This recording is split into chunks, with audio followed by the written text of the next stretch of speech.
Vamos a pedirle al Señor que nos ilumine con su santa palabra para compartir este momento en este tema del noviazgo y la fe católica.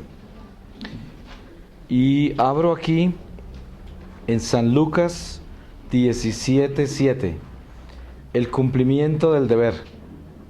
¿Quién de vosotros que tenga un siervo arando o con el rebaño le dirá cuando llegue del campo: entra enseguida y ponte a la mesa? Más bien le dirá: prepárame la cena y cíñete para servirme, mientras como y bebo, y después comerás y beberás tú. ¿Por ventura tiene que agradecer al siervo el que haga lo que le manda? De la misma manera vosotros, después que hayáis hecho todo lo que se os ha mandado, decid: somos siervos inútiles, solo hemos hecho lo que debíamos hacer. Palabra de Dios.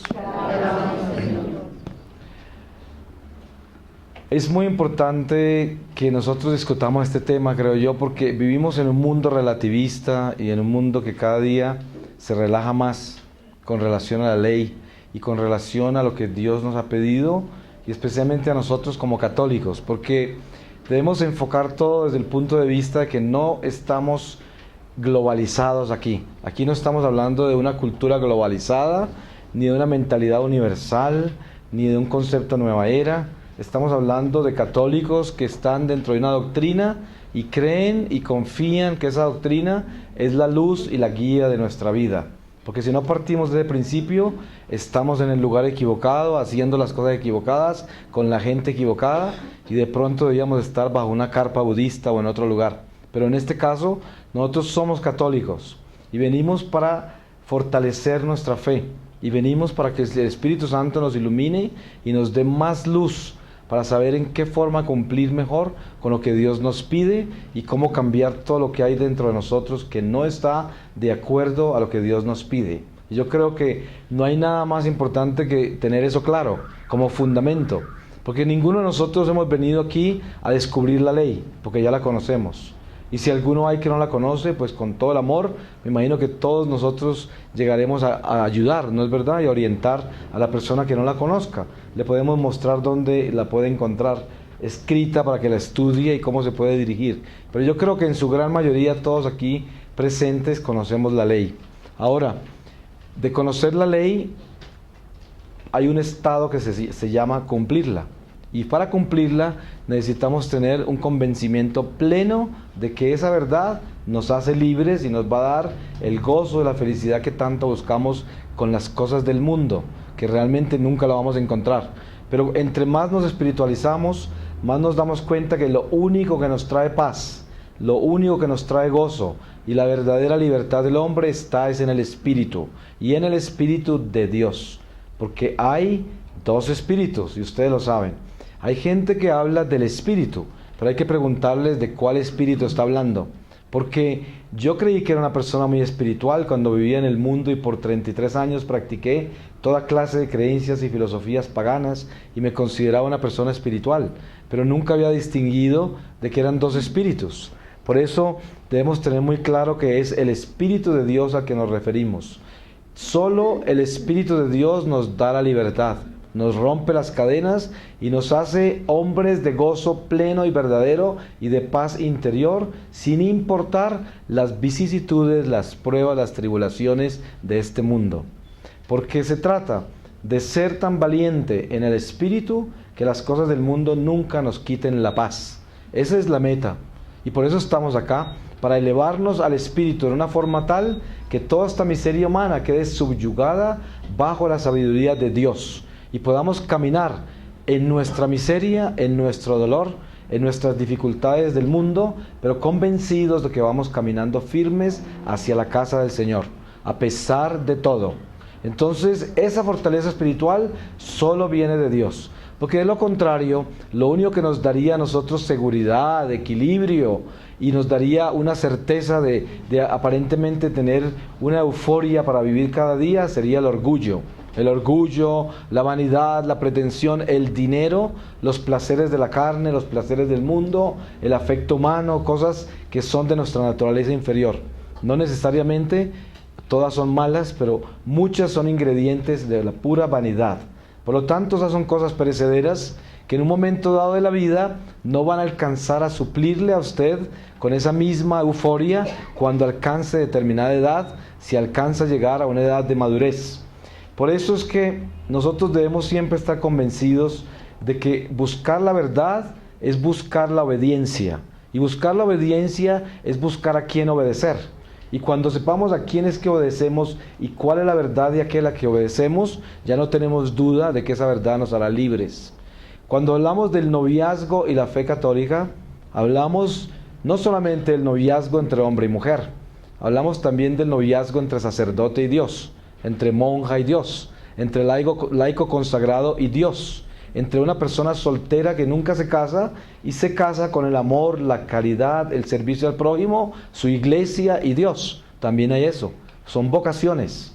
Hay gente que vive célibe toda la vida y no es sacerdote ni monja ni nada. Es un privilegio único, una bendición increíble. La sociedad de repente pone presiones sobre personas así. Pero le cuento, grandes santos de la iglesia han salido de esas personas. Muchos santos de ustedes deben conocer que fueron célibes, no fueron monjas, ni monjes, ni sacerdotes, ni nada espectacular. Simplemente estuvieron viviendo una vida común y corriente y se santificaron y santificaron a mucha gente con ellos y recibieron la presión de la humanidad que exigía de ellos otras cosas. Entonces, el noviazgo, estamos hablando aquí de la fidelidad, porque hay noviazgos que cuando entran en un libre albedrío donde ellos las decisiones que toman no son con Dios, dejan de ser noviazgo, se convierten simplemente en pecado. Porque cuando dos personas se unen y se aman y tienen un lazo de amor, pero ese lazo de amor es pecado porque tiene una sexualidad ilegal, cierto que es aquella que se hace fuera del matrimonio, esas dos personas no son novios, esas dos personas son fornicadores o adúlteros, una de los dos. O sea que no confundamos. El noviazgo y la fe católica quiere decir el ser humano que conoce lo que es la fidelidad a Dios. Y de ahí parte el noviazgo. Si hay fidelidad en el noviazgo, hay fidelidad en el matrimonio. Por eso se llama noviazgo. Fíjese que en las tradiciones judaicas, la Virgen María pasó un año entero antes de contraer matrimonio definitivo con José. Eso se llama el compromiso, y nosotros tenemos también esa costumbre en la Iglesia Católica, solo que se ha perdido poco a poco. Pero en el momento en que una pareja se compromete, en las tradiciones judaicas pasa un año y después de eso se casan. Todo esto es porque la prueba del amor para el matrimonio está en la fidelidad a Dios durante el noviazgo. Noviazgo que es fiel, matrimonio que perdura. Noviazgo que es infiel, matrimonio en crisis, con muchos problemas. No todo se daña porque Dios y la misericordia de Dios es muy grande. Hay novios que cometen muchos errores y de repente durante el noviazgo caen y cometen pecados y ofenden a Dios, pero después se arrepienten, reparan, están conscientes de su daño y durante el matrimonio tendrán algunas crisis, pero no tan definitivas como para romper el matrimonio, pero sí tendrán que pagar por eso y reparar durante el matrimonio, porque eso no se queda así. Porque cada que nosotros caemos en pecado, tenemos una cuenta con el diablo. Y el diablo, como él fue el que nos empujó, él nos cobra, él cobra. Por eso se llama la pena temporal. La pena temporal se paga en la tierra o en el purgatorio. ¿Y quién la cobra? Dios no la cobra el enemigo. Por eso en las escrituras está muy bien explicado. Dice, cuando tengas una cuenta pendiente con tu hermano, asegúrate que la arregles con él pronto, antes de que tu hermano te lleve ante el juez te sentencia a la cárcel y el carcelero te tenga allí hasta que pagues el último centavo. Ese es el purgatorio. Pero al mismo tiempo también es nuestra vida en Cristo desde el momento del bautismo. No importa si es tierra o purgatorio, ambas cosas tienen que ver con la pena temporal. Todo pecado que cometemos y es perdonado tiene que ser reparado, sin excepción, todo pecado. Y es dogma de la iglesia. De la misma forma que es dogma que existe el purgatorio, también es dogma que la pena temporal se debe saldar. Entonces, si nosotros tenemos en cuenta esto, miremos en nuestra vida el sentido del noviazgo. El noviazgo es lo más hermoso que Dios nos ha ofrecido, porque miren que todo empieza, la salvación nuestra, la historia de nuestra salvación, comienza con el noviazgo de José y María. es el anuncio de Dios que está preparando el nacimiento, ¿cierto? Cuando traen a María a ser esposa de José, ya Dios está haciendo todos los movimientos para llegar a salvarnos a través de esa casa de Nazaret, la casa que no tuvo pecado, la única casa que no tuvo pecado, el único hogar sin pecado. Por esa razón, cada que nosotros oremos por el hogar, por el noviazgo, siempre pongamos nuestro corazón en esa casa de Nazaret, en el noviazgo de José y María. El matrimonio se centra en el hogar de Nazaret, el noviazgo en el compromiso de José y María, cuando aún estaban en sus casas. Y desen cuenta de esto, ¿a quién se le es fiel primero? Se le es fiel primero a Dios. María guardó en secreto el anuncio del arcángel San Gabriel, y estaba esperando ya, y lo guardó en secreto, y se fue donde la prima Santa Isabel, y fue el ángel del Señor el que le reveló a San José que María estaba esperando y era obra del Espíritu Santo, porque cuando José descubrió eso en María, él en silencio la iba a dejar. Entonces no es porque desconfiara de nada de lo que tiene que ver con su fe, porque José lo conocemos como el hombre perfecto en lo que se respecta a la fidelidad a Dios, porque fue un hombre fiel, un hombre silencioso, que hizo su trabajo más bien hecho que nadie se puede imaginar, porque José es desconocido prácticamente entre nosotros. Pero la vida de José es el más grande ejemplo de lo que es pureza, de lo que es el silencio de Dios en el hombre, que es toda esa ternura, ese amor, ese servicio incansable, incondicional, esa santidad. Pero miren que ese silencio de María fue porque ella primero le fue fiel a Dios. Y diría uno, pero ¿cómo le puede ser fiel a Dios si no le fue fiel a José contándole inmediatamente lo que le sucedió si está esperando? Y José es su prometido. Pero resulta de que estamos hablando de un matrimonio, de un noviazgo que fue escogido por el Espíritu Santo. Y en la revelación del arcángel San Gabriel lo hace ver como único. Por esa razón tenemos nosotros el Magnificat, ¿cierto? Y en el Magnificat se explica quién es María. Y María no es cualquier criatura. ¿Ustedes creen que cualquier criatura es asunta al cielo en cuerpo y alma? No. Por esa razón no podemos decir que María es una criatura común y corriente, porque no lo es. Hay personas que quieren hacerlo así, pero es imposible porque nosotros sabemos la verdad. María fue escogida como la madre del Salvador, por lo tanto no es una persona cualquiera, es un escogido de Dios. Moisés no fue una persona cualquiera, Elías, Enoc, Isaías son escogidos de Dios, son seres iguales a nosotros, sí, la naturaleza humana igualita, pero la misión totalmente diferente. Por lo tanto, cada misión tiene un nivel de relación con Dios diferente. Entonces, centrándonos nosotros en el noviazgo, vamos a empezar por algo muy humano, que no sea sobrenatural, a pesar de que tiene origen sobrenatural, porque nuestra vida tiene origen sobrenatural. Dios nos creó de la nada. Por lo tanto, más sobrenatural que eso no lo puede haber. Pero, hablando dentro de nuestro plano humano, no podemos expresarnos en términos sobrenaturales, porque nuestra naturaleza humana está ciega a lo sobrenatural por culpa del pecado original. Somos ciegos, sordos y mudos al mundo espiritual. Por lo tanto, tenemos que sujetarnos a la vida temporal en un intelecto imperfecto, una concepción imperfecta del espíritu. Por lo tanto, hablando entre nosotros humanos, que estamos limitados de la vida sobrenatural y de la vida del espíritu que no la podemos ver, entonces hablemos en términos muy claros humanos. Un novio y una novia se comprometen y dicen, nos vamos a casar, porque ese es el único noviazgo verdadero. Un noviazgo que no tiene como meta matrimonio no es noviazgo, es una amistad, pero la gente confunde eso.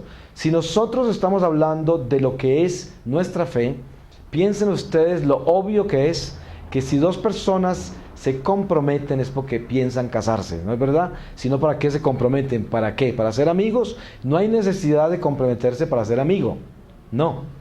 Pero si se comprometen como novios es porque tienen como meta el matrimonio. Ahora, si dentro del compromiso descubren que no es el uno para el otro, esa es otra cosa, porque Dios nos da la libertad del discernimiento, ¿cierto? El discernimiento es algo que nosotros o lo hacemos con Dios o tomamos la decisión de hacerlo por nuestra propia libertad, lo cual es un gran error. Pero si vivimos dentro de la doctrina de la fe, y tomamos la decisión de ser novios, es porque necesariamente tenemos la decisión de casarnos. Ahora, que si el noviazgo no funciona, podemos separarnos sin cometer ningún error, porque Dios, hasta que no nos casemos bajo el sacramento en la iglesia, no tenemos obligación de permanecer en el noviazgo. Pero el noviazgo que no tiene como fin matrimonio, no es noviazgo. Entonces, el peligro que hay con los noviazgos que están mal interpretados, que son simples amistades, es que la gente termina fornicando. Porque cuando no hay una meta verdadera, una meta seria al matrimonio, entonces se centran las relaciones en el placer temporal para poder mantener la amistad. Y la amistad se convierte en un objeto de deleite, en un objeto de entretenimiento, en una compañía que tiene que ver únicamente con la carne. Eso no es un noviazgo en los ojos de Dios. Un noviazgo en los ojos de Dios es esa seriedad de que esta persona potencialmente puede ser mi esposa o mi esposa, la madre o el padre de mis hijos. Esto es algo muy serio. Y si eso es verdad, imagínese usted el respeto que se debe tener el uno al otro cuando van a ser templos del Espíritu Santo, y a través de ese noviazgo el Señor, en esos frutos que son los hijos, va a depositar su confianza en ustedes para que traigan hijos al mundo para la gloria de Dios y para enriquecer la iglesia. Entonces estamos hablando de la integridad, de los valores y de la santidad. Y esto es de lo único que debemos hablar. Porque si vamos a hablar aquí de mediocridades y de cosas absurdas de la sociedad en que vivimos y del mundo en que estamos hoy, tiempo sobra. Nosotros no somos miembros de la nueva era. Nosotros no somos ciudadanos del mundo que aborta. Nosotros no somos ciudadanos de los que creemos en el homosexualismo y la libertad de sexos, la liberación femenina. Nada de eso pertenece a nosotros. Nosotros somos hijos de Dios. Y la única libertad que tenemos nosotros es la libertad de la obediencia a Dios, incondicional. Esa es la libertad nuestra. El único que es libre es el que obedece, y el que obedece a Dios. No el que obedece al pecado, ni el que obedece al desorden, ni nada, sino a Dios específicamente es el único libre. Y ustedes saben la paz tan grande. Aquí nosotros como católicos podemos dar testimonio cada uno, la paz tan grande que se siente cuando uno se confiesa y descarga todo lo que lo atormenta, el pecado que uno lleva en el corazón. ¿Hay una paz más grande que esa? No la hay si usted es un católico de verdad. Si usted es una persona indiferente, un católico de cultura y de tradición nada más, pues nunca va a entender la paz que recibe el sacramento de la reconciliación, porque a usted le da lo mismo, porque sabe que va a volver a cometer los mismos errores sin ninguna pelea y sin ningún esfuerzo. Voluntariamente lo va a hacer. Entonces usted es una persona indiferente, simplemente un tibio. A ese no me refiero yo. Yo no estoy hablando con el tibio. Estoy hablando con el católico que verdaderamente se desafía a ser un hijo de Dios verdadero. Porque de lo contrario, si usted es un tibio, yo no lo voy a condenar desde aquí, porque ¿quién soy yo para hacerlo? Y ninguna persona aquí lo va a condenar, pero el llamado es este: no se quede en su tibieza, porque en esa tibieza no engaña a Dios, se engaña a sí mismo y termina en la oscuridad. Ningún tibio podrá ver el rostro del Señor, no lo podrá ver, porque Jesús muy claro nos explicó de esos personajes. Él dijo: al tibio lo escupo, lo vomito de mi boca. Y encima de eso dice: no entra en el reino de Dios. Porque no podemos engañar a la gente. Hay gente que está casada o tiene un novio y una novia y creen que están haciendo la cosa más grande del mundo siendo fieles. Hasta lo sacan en cara de que son fieles.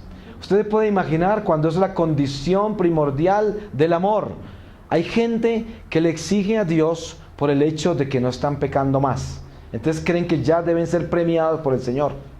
Una persona entra en una vida de conversión y deja el camino del pecado y empieza a esperar bendiciones y gracias, beneficios, toda clase de milagros y manifestaciones, y empieza a envidiar a la gente que tiene visiones y a los que tienen manifestaciones, y se pregunta: ¿y por qué yo no, Señor? ¿Cuándo me vas a dar esas cosas? Mira que yo dejé de pecar por ti.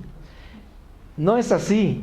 Fíjese que nosotros, como condición básica de nuestra vida, tenemos que entender, como decía la palabra que acabo de leer, nosotros no somos premiados por el trabajo que hacemos. Ese es nuestro deber. Ese es nuestro deber. Y ese pago que nos dan no es una deuda, ¿cierto? Ese pago que nos dan es lo que nosotros recibimos por un trabajo que tenemos que hacer. Así de que yo les digo algo. Es muy importante que nos demos cuenta que la condición esencial en nuestra vida para alcanzar la paz y la libertad interior es el saber que tenemos que estar en perfecta obediencia con Dios. Y por eso Él nos dio los sacramentos, porque Él nos conoce y nos dio el sacramento de la reconciliación. ¿Para qué? Para que cuando nosotros fallemos en alguna forma podamos corregirnos inmediatamente. Pero corregirnos inmediatamente. No es corregirnos un mes después, ni una semana después, porque eso es una falla horrible. Es como cuando usted hace un daño, ofende a alguien que vive con usted y espera un mes para decirle. Eso no está bien. Eso no es arrepentimiento. El arrepentimiento es cuando usted se da cuenta de su error, inmediatamente se va a corregirlo. Ese es el arrepentimiento.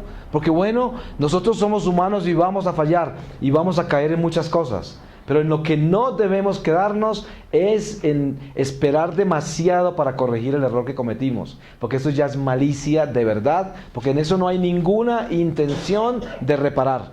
¿Qué se gana usted con decirle al Señor, siento mucho, Señor, que le pegué una palmada a Julio? Pero usted no ha ido a pedirle perdón a Julio, a excusarse con él. Pues si el Señor lo perdona, lo absuelve, le perdona su pecado, pero tiene que repararlo. Y si Julio todavía está al lado suyo y vive con usted, o está al lado, ¿qué está esperando para pedirle perdón? ¿Qué está esperando para ir a aclararle a Julio que usted cometió un error y usted sabe que cometió un error? Eso es lo que hay que hacer. Por esa razón, en el sacramento del matrimonio hay una condición específica, y es que nosotros debemos estar conscientes a qué es lo que vamos a entrar. Vamos a entrar en un sacramento en el que primero le vamos a ser fieles a Dios.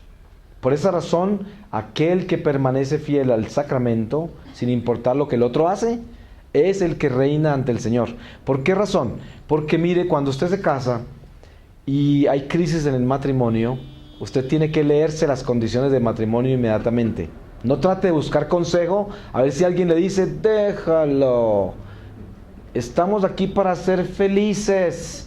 Nosotros, el Señor nos dio para tener paz esta vida. No te aguantes más a esa mujer o ese hombre, vete, te consigues otro, vives solo o sola. Así encuentra la paz. Esa es la voz de Satanás, siempre. La voz del demonio, que puede ser el demonio hablando a través de su propia mamá, de sus hermanos, de sus mejores amigos, a veces hasta a través de un sacerdote confundido.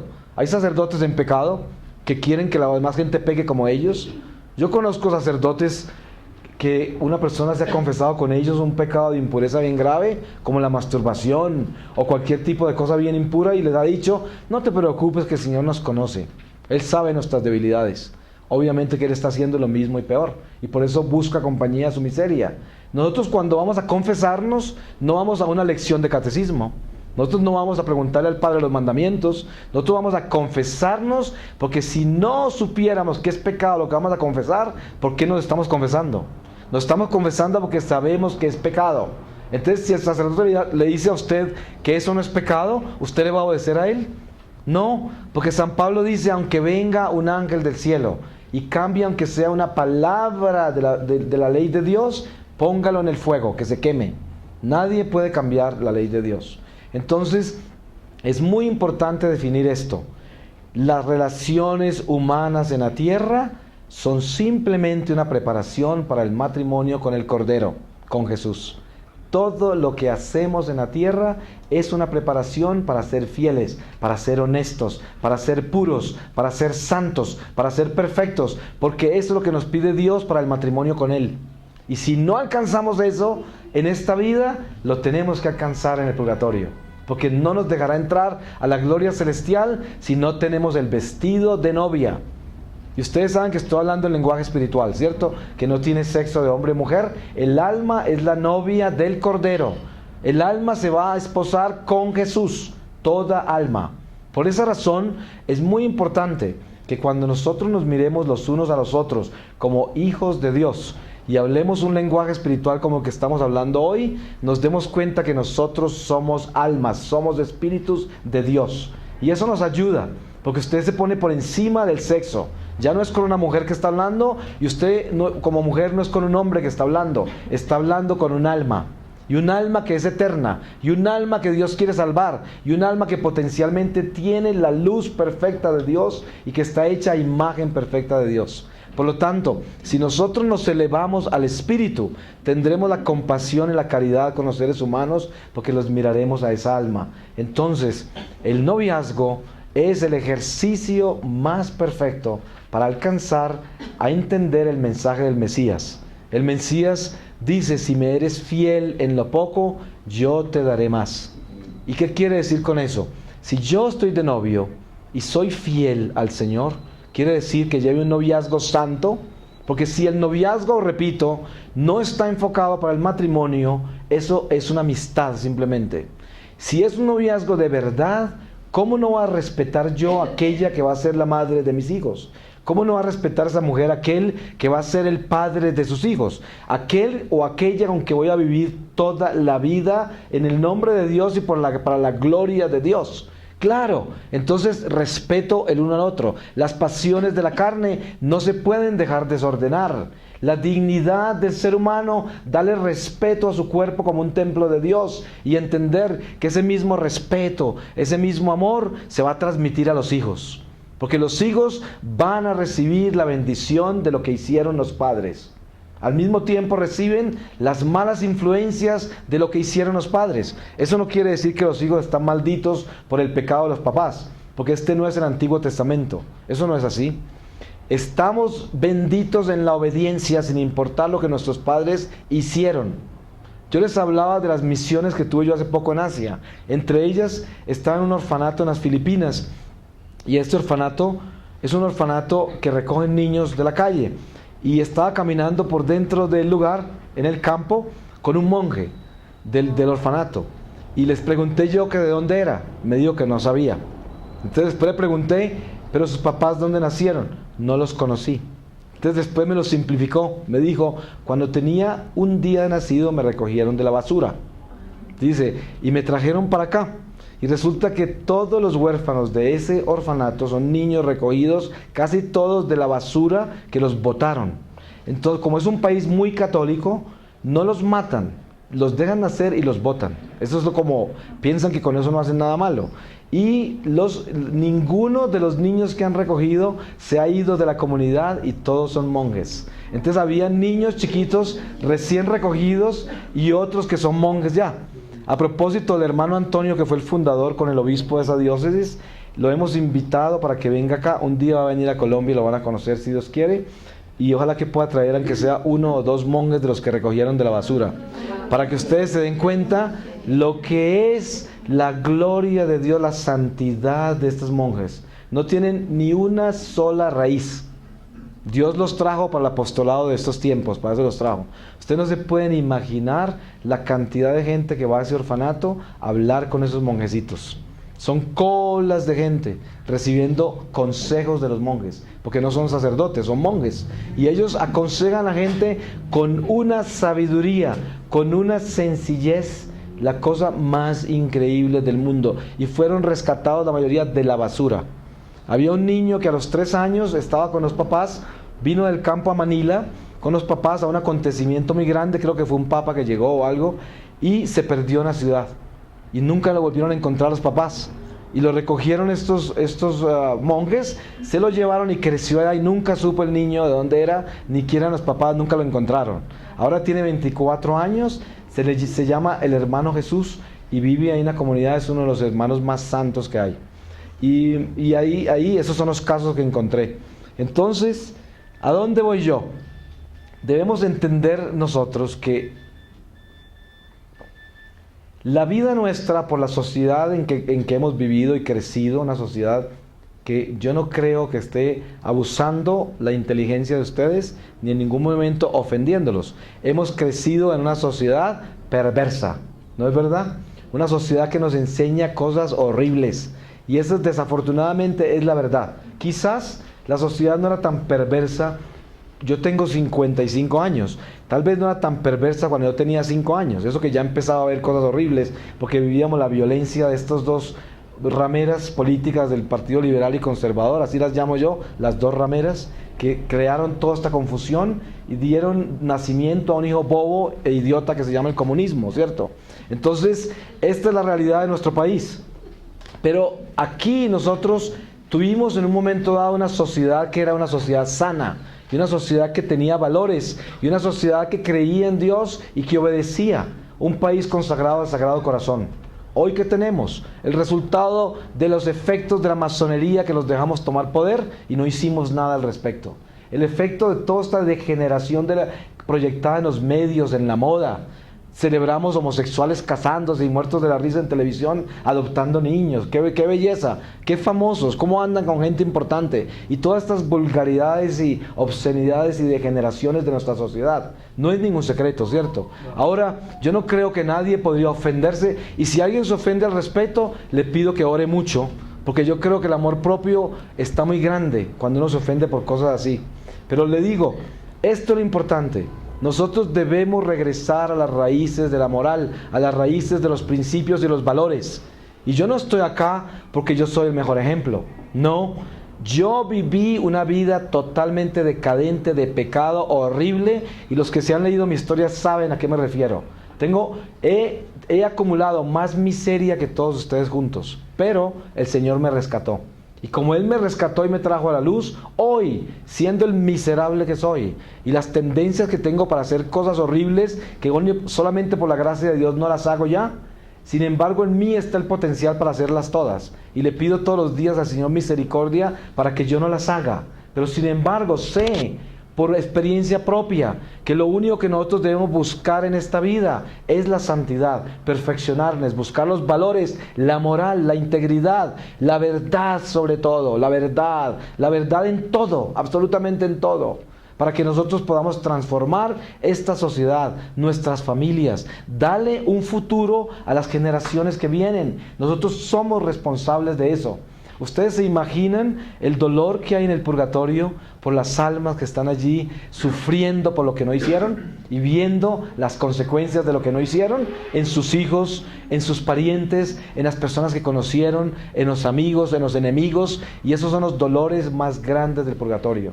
Nosotros estamos acá para hacer una misión, la misión por la cual Dios nos creó. Y debemos centrarnos en ella porque el tiempo se nos agota cada día y el diablo es un experto en robarnos los días.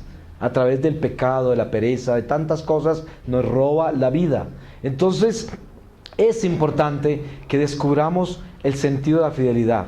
Si dos personas se unen en noviazgo y ante Dios se presentan para decirle: Señor, somos novios y queremos presentarte este noviazgo ante tu altar, para que nos ayudes a discernir si somos el uno para el otro en tu divina voluntad. Y en este momento queremos consagrar todo lo que somos y lo que vamos a hacer juntos. Y a partir de ese momento se camina en un noviazgo con el Señor, luchando contra las pasiones de la carne. Porque el diablo va a llegar a ese noviazgo a traerle todas las propuestas. ¿Por dónde respira Satanás? Por dentro de las heridas. Por ahí respira Satanás. ¿Y cuáles son las heridas nuestras? Las heridas de nosotros son el pecado original. El pecado original es toda la ausencia de Dios en nosotros.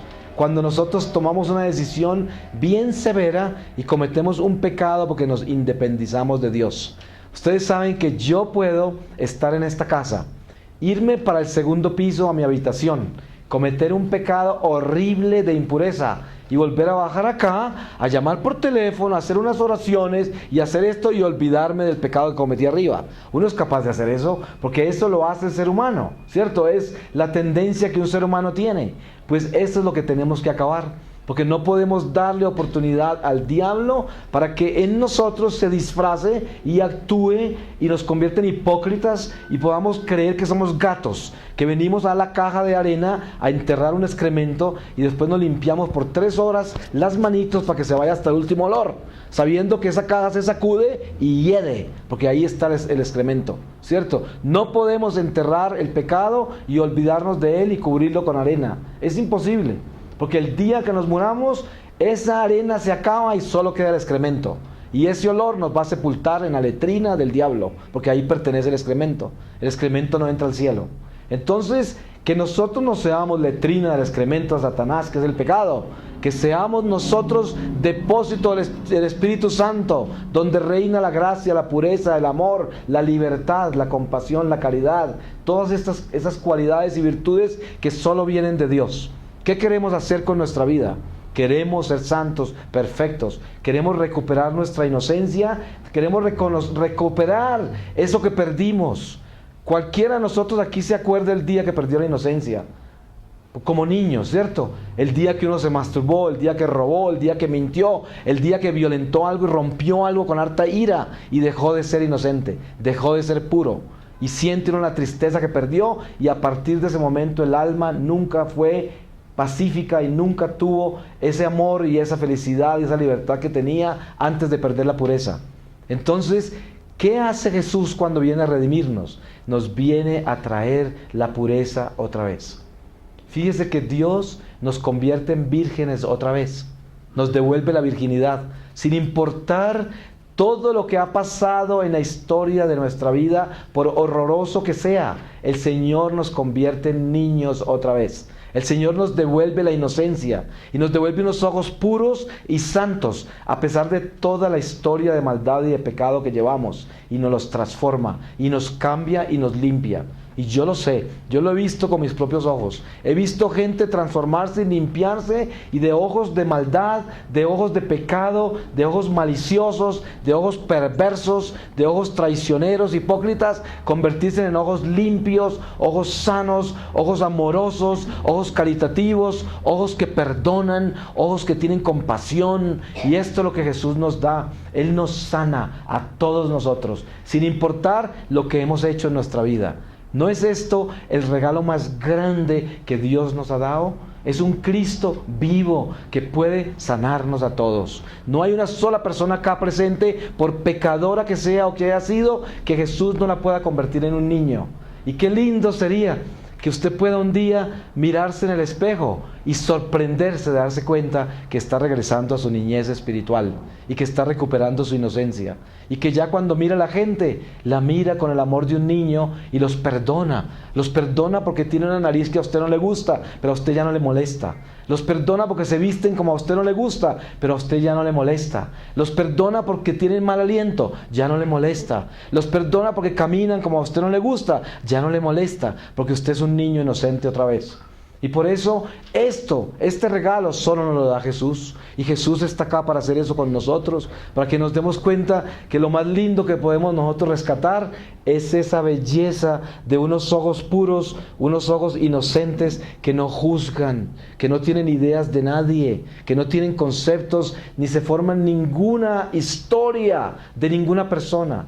Solamente ven lo que está al frente, lo aman, lo perdonan, no lo cuestionan. Y esa es la inocencia espiritual que nosotros rescatamos en este niño lindo que tenemos acá. Le pedimos al niño Jesús de Cebú, que está entre nosotros de una manera especial, para darnos esa inocencia espiritual. Para eso estamos acá. Y ese noviazgo con Dios es la fidelidad.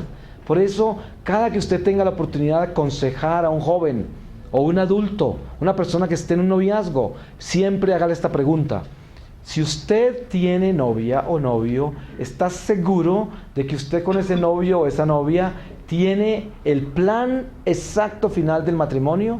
Si no lo tiene, eso no es un noviazgo, es una amistad.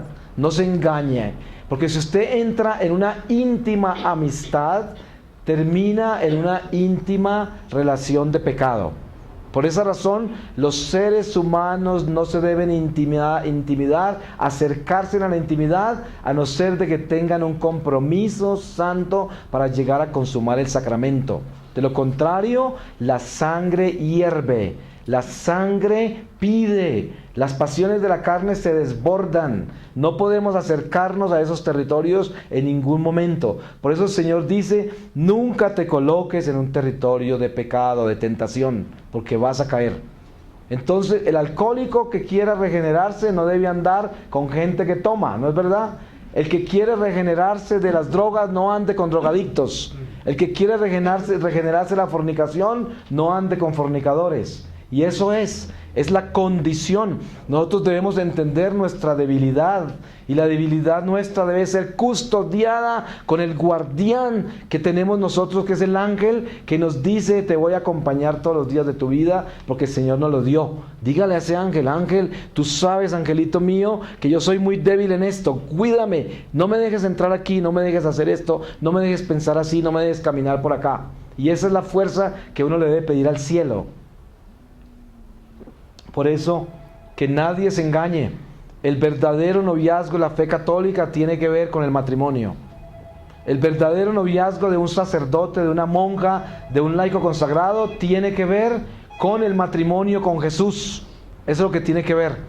Entonces, ¿cuántos sacerdotes nosotros vemos elevando la Eucaristía, en una homilía, aconsejándonos y predicando, que sabemos nosotros que realmente no son fieles al sacramento del matrimonio con Jesús?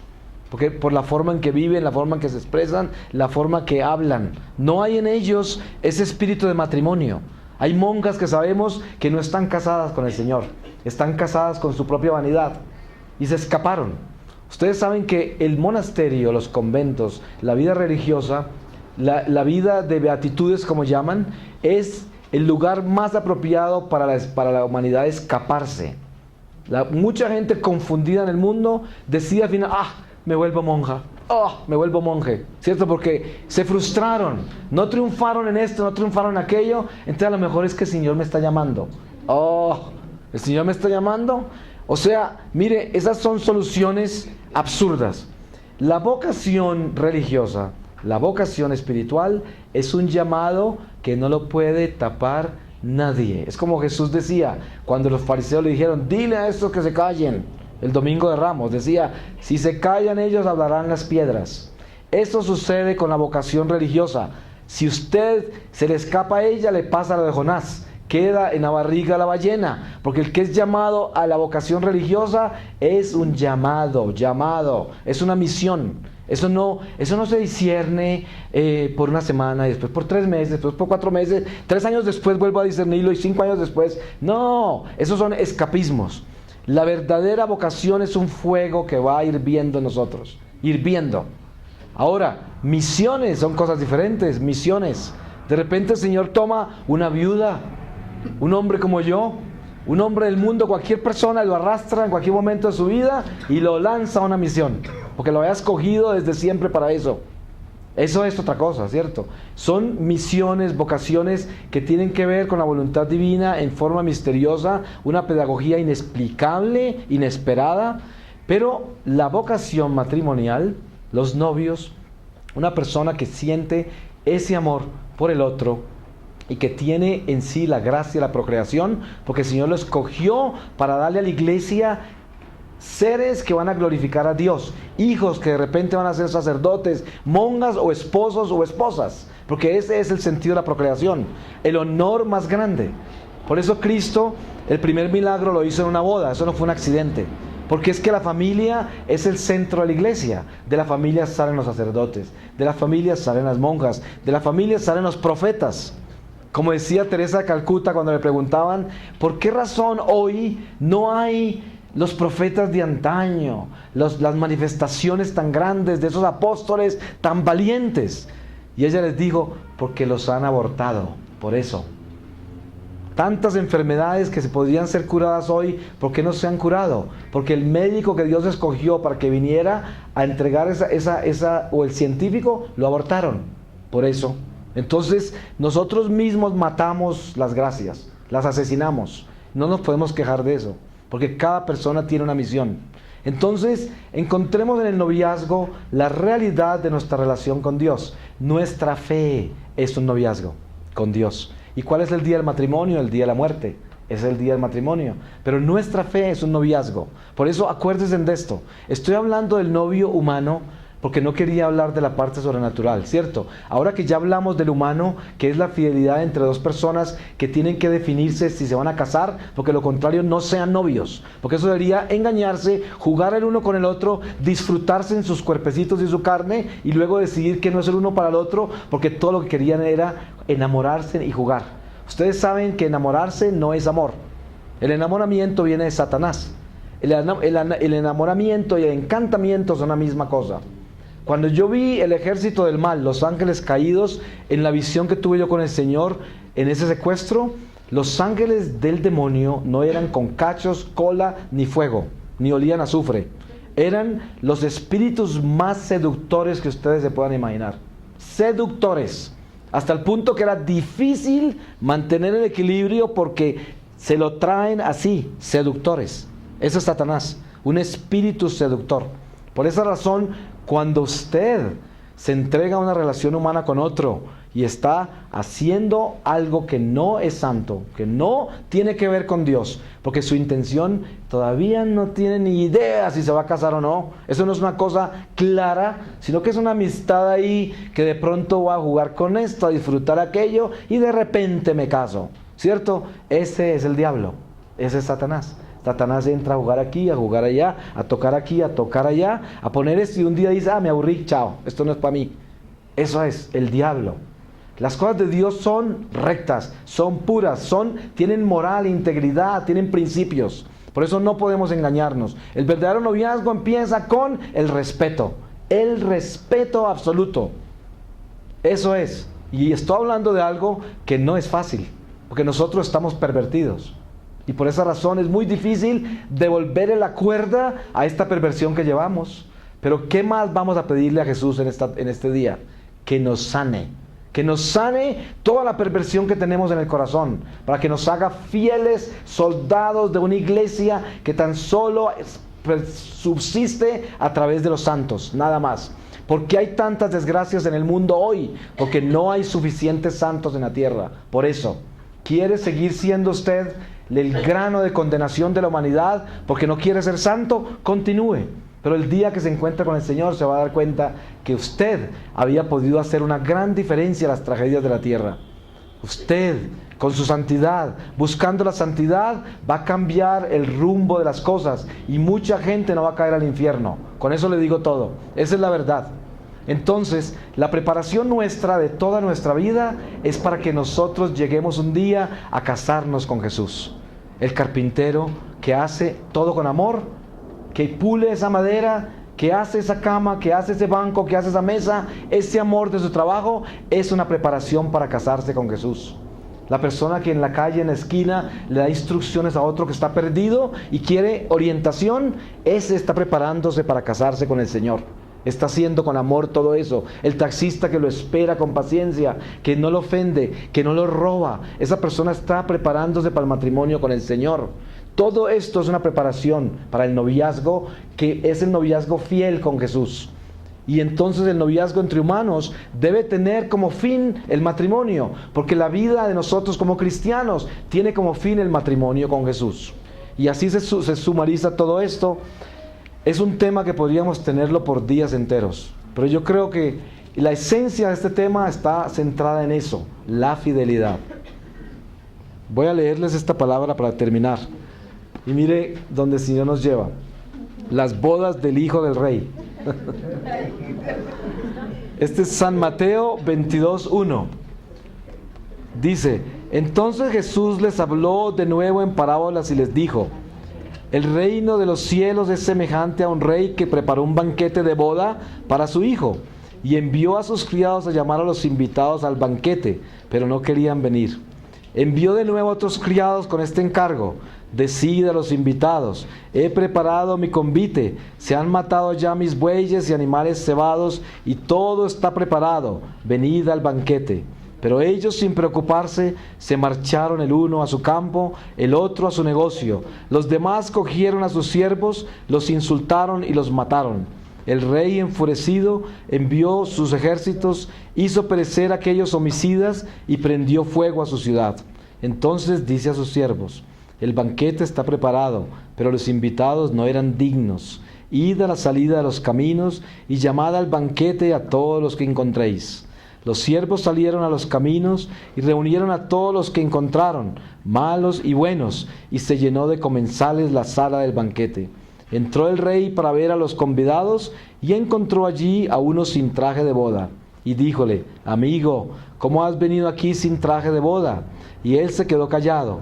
Entonces dijo el rey a los sirvientes, atadlo de pies y manos y arrojadlo a las tinieblas exteriores. Allí será el llorar y el rechinar de dientes, porque muchos son llamados y pocos escogidos. Palabra de Dios. ¿Jesús está aquí o no? Sí. Entonces lo glorificamos al Señor porque está entre nosotros. Y el Señor, cuando viene a sanarnos. A eso viene. Gloria a Dios.